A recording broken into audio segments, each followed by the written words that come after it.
Okay, teachers, here's our video explanation for our second day of iPad training. This is something that you will be conducting within your teams. You definitely have support if you need it, but you're going to be a little bit more on your own today than we were yesterday. The areas of focus for today. First, we're going to look at syncing Gmail accounts, how to get those set up.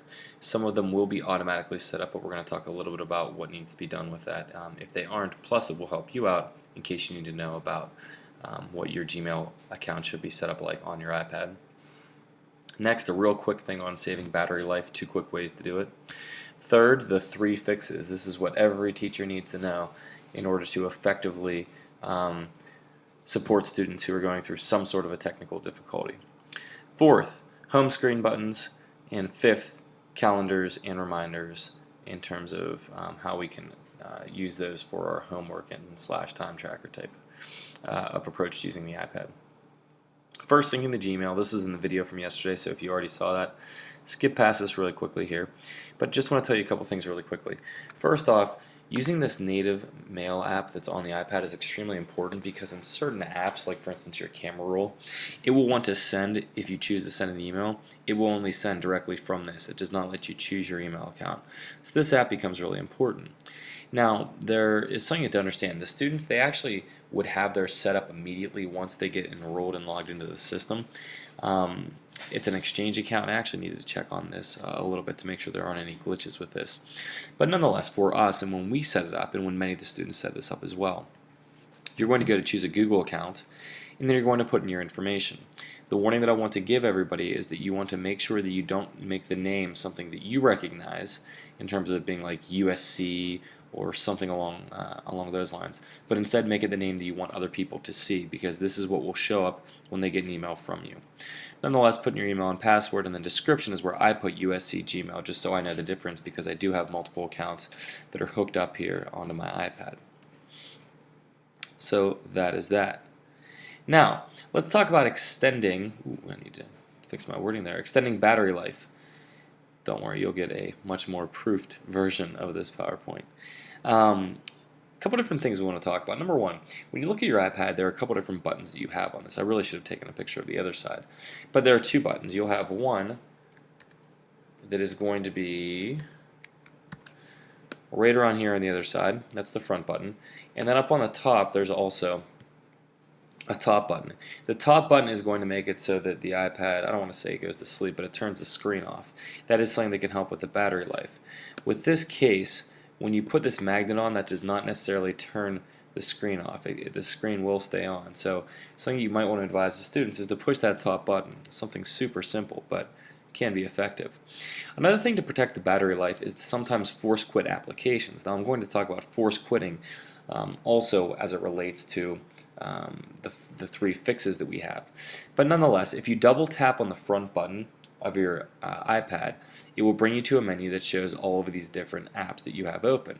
Now, if you were to swipe going from from right to left, you would see that your menu would just keep swiping from right to left, showing you all of the apps that you currently have running on your device. If you swipe it upward, it will force quit it. It will make it so that the app is no longer open and running. You're going to want to do that every now and again. And if you have certain apps that run a lot of and that use a lot of data and they're larger apps, they will burn out your battery. So that's an important thing to recognize. Now, onto the 3 fixes. What are the 3 fixes? I use this all the time. We always talked about this in our pilots. Here they are. Number 1 is force quit. If an app is not working the way that you think it should, I always tell the students first to force quit. Just force quit, come back in. It's a generic fix for just about everything on a computer. We saw this with wireless, for instance, where children were having a hard time getting onto the wireless. All that I did is pushed back and then came back into the menu, pushed on the wireless menu again, and it worked for about 95% of the cases where that occurred. Sometimes these devices are silly. Force quitting may help. The second thing is turning on what is called airplane mode. Now, if you have your iPad open and you swipe from the very bottom of it up, you will get a menu that looks just like this. I'll tell you about what each of these are really quickly, then I'll come back to airplane mode. This one is locking the screen orientation, which means that if you tilt the iPad, it will no longer tilt with you. tilt with you. You may want to do this if you're reading in bed or something like that. That's one time where I've found that to be useful. If I have my head to the side, it makes it so that I can do this and read without the screen flipping on me. The second one here, moving in, is do not disturb. This makes it so you do not get alerts or anything like that. For an iPad, I don't think it's quite as big of a deal. For my phone, I actually do set it to do not disturb me whenever I'm going to be sleeping, just so I don't get buzzes and other things along those lines. Next, we have Bluetooth. Bluetooth you will want to use at some points in time. We're going to talk about AirDrop here soon. That is a time that you may want to use this Bluetooth. For now, don't worry about it. Next, over here, we have our Wi-Fi. When this is on, that means that your Wi-Fi is on. You want that to be on at basically all times. Now, the one fix that we're talking about here, which would involve using airplane mode, what it does is it shuts off your Wi-Fi, it shuts off your Bluetooth, and it makes it so that no information is coming in. The reason that this ends up being a pretty good fix is because what you're doing is resetting your internet connection. Because you're shutting off the Wi-Fi. So what I'll do every now and again, and this does work very frequently for a lot of things, is just click on airplane mode, wait for a second, and then turn it back off. It resets the Wi-Fi, and sometimes it fixes things, so something to consider. Oh, and by the way here, this bottom one is the brightness, so if you want to make it less bright, more bright, you can just slide that bar. Okay, next up, and by the way, it won't be this quick for you with the students, but it can probably move fairly quickly here. Next up, we have home screen buttons and blended schools. So let's say that you're going to be using blended schools in your class a lot. Now, we could download the blended schools app, but that's something that we're going to talk to them about later on. It's not quite as imperative because it's not as user-friendly as the web-based version is. But you want to use it, but you don't want to wait forever for the children to open up the screen. Here's how we can make this very quick and make it kind of seem like it's an app. What we're going to do is start by going into Safari and finding blended schools. You can Google search blended schools if you would like, or you can just type in the web address, which is blendedschools.net. That's what I tend to do. Whatever you choose and what you want to emphasize with your students is fine. From here, if you click on that link, it will take you to the screen where you want to click on the Blackboard login link, as we all do whenever we use blended schools. So this is obvious. However, I'm going to add in a step that's a little bit different, and I'll explain why. And the next step here, you would think, okay, this is what we want to see. We want this web page, but actually we don't. And the reason for it is that this web page has a lot of videos and a lot of other content that pops up. So what we suggest is instead clicking on the login button in the top right before we actually create our little button here. That takes you to this screen, which has no other junk to it, and it is very nice and clean. It loads very quickly and easily. Silly little thing, but you know, the difference in 20 seconds right now doesn't seem like much, but in a class period it actually can help. So now this is the screen that we want to be using, that we want the students to be able to access all the time. So they push a button, it comes here. That's our goal. Well, here's what we do. You click on this little button up here. Now this icon right here is the export icon, or send to. It's important for us to recognize this same exact icon is going to show up in a lot in iOS 7. It shows up in your camera roll if you want to email a picture. It will show up in a lot of different apps such as Explain Everything, or something similar to this will be in Explain Everything and also in Notability. Here's what you can do with it though. We see AirDrop. I'll come back and talk about that later. You could email this, but what we really want to do is come down here and add to home screen. When we do this, what it will do is actually create a button, like you can see right here, on your home screen. So if we click on it, it's going to then take us to this screen immediately, and we don't have to go through any other steps. If you have any other specific things that you want this to be completed within your class, after we've done this training, you can just tell the students, hey, also add a home screen button for our homework board, potentially. And that maybe is something you want to do. Or if you have a sign-up sheet or something, you could have them do that. That's what we did with our Panther Time sign-up on Team 2. So this is a nice little feature you can use that for. Now, we want to move in here to the challenge section of today's lesson, which is on calendars and reminders. So here's what the challenge is. And when I say challenge, this means you don't help them. You let them figure it out on their own, and that's an important skill that they need to learn, is how to figure out how to use technology. So today it might be rough, don't get me wrong, but they'll get better and they'll get used to it as the time progresses. Here are their tasks within the calendar app, and my suggestion is that you just leave this slide up on the board and let them figure it out, and you can help them a little bit, but try not to help them unless they really, really need it.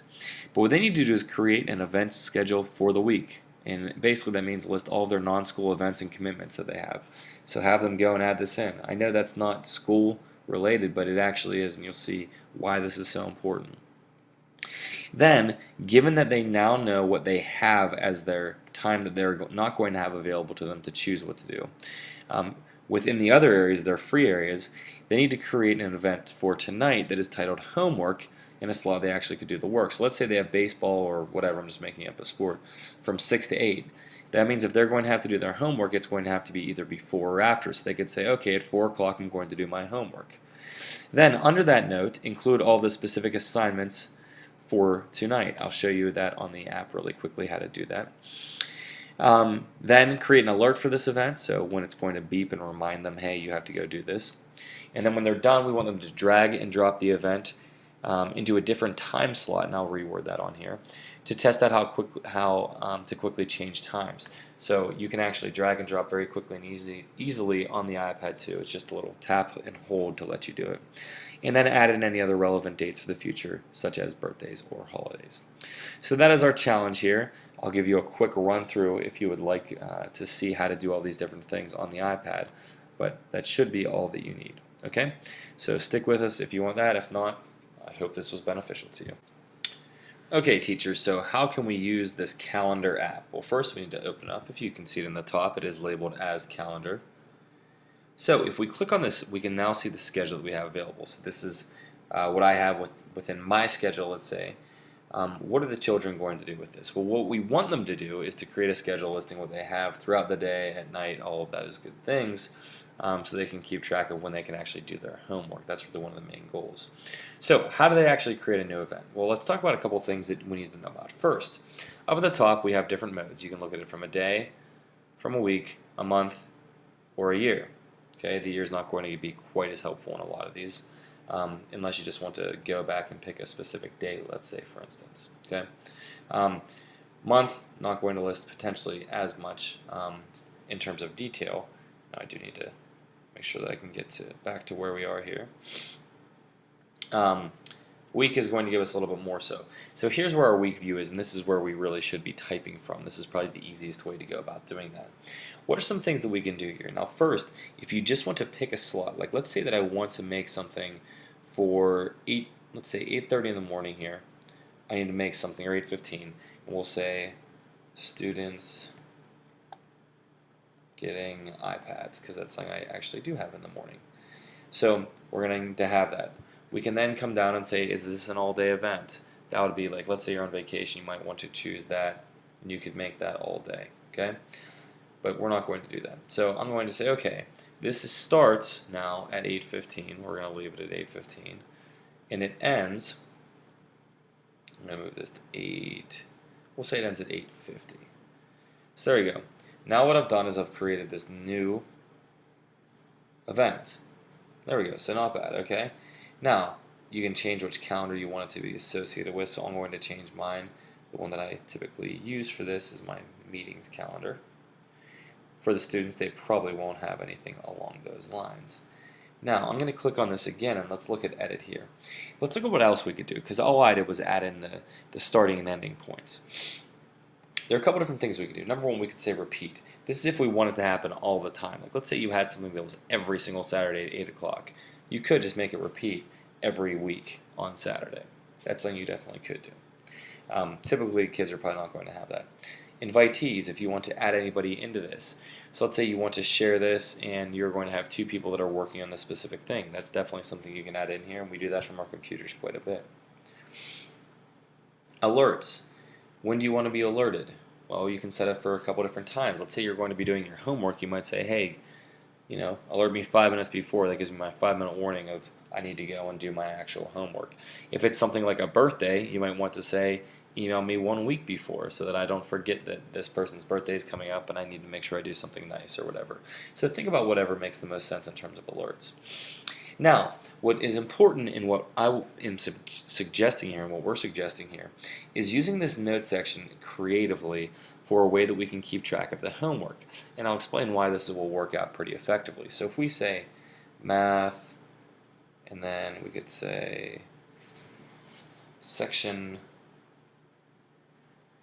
5-2, oops,